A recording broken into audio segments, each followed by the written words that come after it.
രജനി സുണ്ണിത്താൻ, ഇപ്പോൾ AAP MP Sanjay സിംഗിൻ്റെ വാക്കുകൾ, ഒരു പ്രതികരണം പുറത്തു വന്നിട്ടുണ്ട്. ഈ CJPയുടെ പ്രതിഷേധത്തെ ദുർബലപ്പെടുത്താൻ പ്രധാനമന്ത്രിയുടെ വസതിക്ക് മുന്നിൽ രാഹുൽ ഗാന്ധി നാടകം നടത്തുകയായിരുന്നു എന്ന്. നോക്കൂ, ഈ പ്രതിപക്ഷത്തെ സംബന്ധിച്ച്, പ്രത്യേകിച്ച് കോൺഗ്രസിനെ സംബന്ധിച്ച്, രാഹുലിനെ സംബന്ധിച്ച് എന്തെങ്കിലും ഒരു കച്ചിത്തുരുമ്പ് കിട്ടാൻ നോക്കിയിരിക്കുകയാണ്, ഏതെങ്കിലും വിധത്തിൽ ഒരു ജനശ്രദ്ധ പിടിച്ചു പറ്റാൻ. അതിനുവേണ്ടിയുള്ള ഒരു നീക്കമാണ് ഇന്ന് രാജ്യതലസ്ഥാനത്ത് കണ്ടത്. നേരത്തെ ഇന്ത്യ മുന്നണിയുടെ ഭാഗമായി എടുത്ത ഒരു തീരുമാനം, ഇന്ത്യ മുന്നണി ഒറ്റ ബ്ലോക്കായി ഈ ജന്തർ മന്ദറിലേക്ക് പ്രതിഷേധം നടത്തുക, CJPയുടെ പ്രതിഷേധത്തിന് വലിയ പിന്തുണ നൽകുക എന്നതായിരുന്നു. പക്ഷേ ഇന്ത്യ മുന്നണിയിലെ ഒരു ഘടകകക്ഷിയെയും മാനിക്കാതെ രാഹുൽ ഒറ്റയ്ക്കെടുത്തൊരു തീരുമാനമാണ് ഇന്ന് നമ്മൾ കണ്ടത്. അതിനെതിരെ മുന്നണിക്കകത്തുനിന്ന് തന്നെ വലിയ അപസ്വരങ്ങൾ ഉയരുകയാണ്. അപ്പോൾ ഇത് ആർക്ക് വേണ്ടിയായിരുന്നു നാടകം? രാഹുലിൻ്റെ ഒരു പ്രകടനത്തിന് വേണ്ടി മാത്രം ഇത് ഉപയോഗപ്പെടുത്തുകയായിരുന്നോ?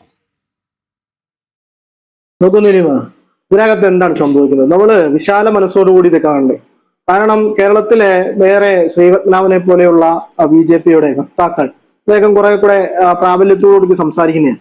പക്ഷേ അദ്ദേഹം ഈ വിഷയങ്ങളെ പറ്റി ഒന്നും അഡ്രസ് ചെയ്യുന്നില്ല എന്നുള്ളതാണ് ഇതിന്റെ പ്രത്യേകപരമായിട്ടുള്ള സവിശേഷത എന്ന് പറയുന്നത്. അദ്ദേഹം വേറെ എന്തൊക്കെയോ അരി എത്രാൻ തോന്നുമോ പയറഞ്ഞാഴി എന്നുള്ള രീതിയിലേക്കാണ് വർത്തമാനം പറഞ്ഞു പോകുന്നത്. കാരണം അദ്ദേഹം പറയുന്ന വേറെ എന്തോ വർഗീയ കലാപങ്ങളെ പറ്റിയും മറ്റു കാര്യങ്ങളെ പറ്റിയൊക്കെ അദ്ദേഹം പറഞ്ഞിട്ട് പോയിട്ട് കാര്യമില്ല. കോൺഗ്രസിന് ഈ ബംഗ്ലാദേശ് ജമാഅത്തെ ഇസ്ലാമിയുടെ പിന്തുണയോട് കോൺഗ്രസിന്റെ നിലപാട് എന്താണ്? അതൊന്ന് പറഞ്ഞിട്ട് നമുക്ക് പോകാം. അതുമായി ബന്ധപ്പെട്ടാണ് ഇസ്ലാമിയുടെ പിന്തുണയും ബംഗ്ലാദേശിലെ ഇസ്ലാമിയുടെ പിന്തുണയൊന്നും വേണ്ടുന്ന പിന്തുണയൊന്നും വേണ്ടുന്ന പാർട്ടിയൊന്നുമല്ലല്ലോ കോൺഗ്രസ്. കോൺഗ്രസിന് അതിന്റെയായ സമരം ചെയ്യുവാനും CJP നടത്തുന്ന പ്രതിഷേധത്തിന് ബംഗ്ലാദേശ് ജമാഅത്തെ ഇസ്ലാമിയുടെ പിന്തുണ എന്ന് പറയുമ്പോൾ ഈ രാജ്യത്തെ പ്രശ്നങ്ങളിൽ ഇടപെടാൻ ബംഗ്ലാദേശിലെ ഒരു മത കക്ഷിക്ക് അല്ലെങ്കിൽ മത സംവിധാനത്തിന് എന്താണ് കാര്യമെന്നല്ലേ യഥാർത്ഥത്തിൽ നിങ്ങൾ തിരിച്ചു ചോദിക്കേണ്ടത്? അത് ഇതുവരെ ഉണ്ടായില്ല. അതിനേക്കാൾ വലിയ വിഷയം ഇവിടെ നിൽക്കുകയല്ലേ നിലിമ? എന്താണ് ഇവിടെ വിഷയം നിൽക്കുന്നത്? ഇവിടുത്തെ സാധാരണക്കാരായ ഓട്ടോക്കാരന്റെയും കർഷകന്റെയും പട്ടാളക്കാരന്റെയും ഈ നാട്ടിലെ പാവപ്പെട്ടവന്റെയും ഒക്കെ കുഞ്ഞുങ്ങൾ, വിദ്യാർത്ഥികൾ ഇവിടെ നീറ്റ് പരീക്ഷയുമായി ബന്ധപ്പെട്ട് അവരുടെ പ്രഷർ താങ്ങാതെ ദിനംപ്രതി ആളുകൾ ആത്മഹത്യ ചെയ്യുന്ന ഒരു രാജ്യത്ത് നമ്മൾ നിൽക്കുകയാണ്. ആ രാജ്യത്തെ അഭിസംബോധന ചെയ്യേണ്ട അല്ല ആ വിദ്യാർത്ഥികൾക്ക് ഞാൻ പറഞ്ഞു പൂർത്തീകരിക്കട്ടെ.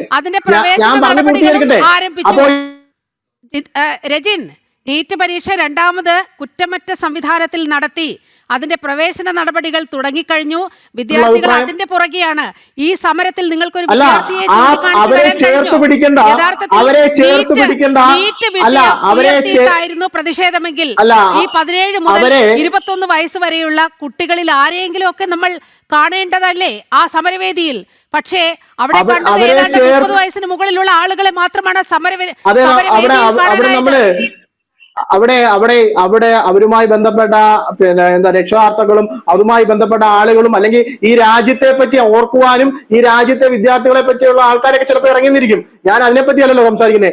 ഈ വിദ്യാർത്ഥികളെ അല്ലെങ്കിൽ അവരുടെ രക്ഷാകർത്താക്കളെ, അവരുടെ കുടുംബത്തെ ചേർത്ത് പിടിക്കേണ്ട അല്ലെങ്കിൽ അവരുമായി ബന്ധപ്പെട്ടിരിക്കുന്ന ഒരു ഗവൺമെന്റ്, ഇന്ത്യ ഭരിക്കുന്ന ഒരു ഗവൺമെന്റിന്റെ പ്രതിനിധികളായിട്ട് ഇരിക്കുന്നവരാണല്ലോ ഇവിടെ ഉള്ളവരൊക്കെ.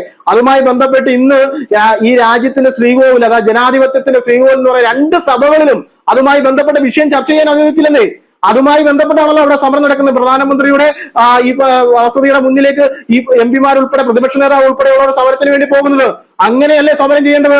അങ്ങനെ ഈ പ്രധാനമന്ത്രി എന്ന് പറയുന്നത് ഈ ജനങ്ങൾ തെരഞ്ഞെടുത്ത് വരുന്ന ആളാണല്ലോ. ജനാധിപത്യ പ്രക്രിയയിൽ നിന്നും തെരഞ്ഞെടുത്ത് വരുന്ന ആളാണല്ലോ. ആ ആൾക്ക് അതുമായി ബന്ധപ്പെട്ട് യാതൊന്നും സംസാരിക്കാനില്ല, മീഡിയയെ കാണാനില്ല. അതുമായി ബന്ധപ്പെട്ട് ആരെയാണ് പേടിക്കുന്നത്? ഈ പറയുന്ന ധർമ്മേന്ദ്ര പ്രധാൻ എന്ന് പറയുന്ന ആള് ഇത്രയും വലിയ ആളാണോ? ഈ പാർട്ടിയുമായി ബന്ധപ്പെട്ട് അതുമായി ബന്ധപ്പെട്ട് പ്രധാനമന്ത്രിയെക്കാട്ടിലും വലിയ ആളാണോ അയാൾക്കെതിരെ നടപടിയെടുക്കുവാൻ?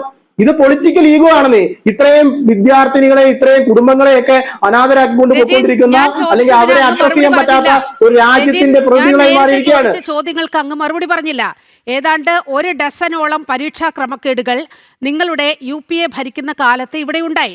പരീക്ഷാ ക്രമക്കേടുകൾ ആര് നടത്തിയാലും ആരുടെ ഭരണകാലത്തായാലും അപലപിക്കപ്പെടേണ്ടതാണ്. അവിടെ എന്ത് നടപടിയെടുത്തു? ഒരു സിംഗിൾ ഇൻസ്റ്റൻസ് ചൂണ്ടിക്കാണിക്കാൻ കഴിയുമോ? CBSE പരീക്ഷാ ക്രമക്കേട്, all India engineering entrance examination 2007, അതുപോലെ pre medical test leak 2008, Manmohan Singh പ്രധാനമന്ത്രിയാണ് ഈ ഘട്ടങ്ങളിലെല്ലാം. എയിംസിന്റെ entrance exam paper leak 2012, CBSE class 10, class 12 paper leak 2014, മഹാരാഷ്ട്രയിൽ, കർണാടകയിൽ, രാജസ്ഥാനിൽ, ഹരിയാനയിൽ, രാജസ്ഥാനിൽ ഇവിടെയൊക്കെ ഇത്തരത്തിൽ പരീക്ഷാ ചോദ്യപേപ്പർ ചോർച്ച നടന്നൊരു കാലമുണ്ടായിരുന്നു. അവിടെ എന്ത് നടപടിയെടുത്തു? വീണ്ടും അല്ല, അങ്ങനെ ഒരു കാലം ഉണ്ടായിരുന്നു എന്ന് നിങ്ങൾ പറയുന്നു. വാദത്തിന് വേണ്ടി അംഗീകരിക്കാം, ശരിയാണ്, ചിലപ്പോൾ അങ്ങനെ ഉണ്ടായിരിക്കും. അതുമായി ബന്ധപ്പെട്ട അത് വീണ്ടും ആവർത്തിക്കുവാൻ വേണ്ടി ഇത്രയും ആളുകളെ ഗുരുതിക്ക് കൊടുക്കാൻ വേണ്ടി ഉണ്ടായ ഗവൺമെന്റ് ആണ് BJPയുടെ, നിങ്ങൾ അംഗീകരിക്കാമോ?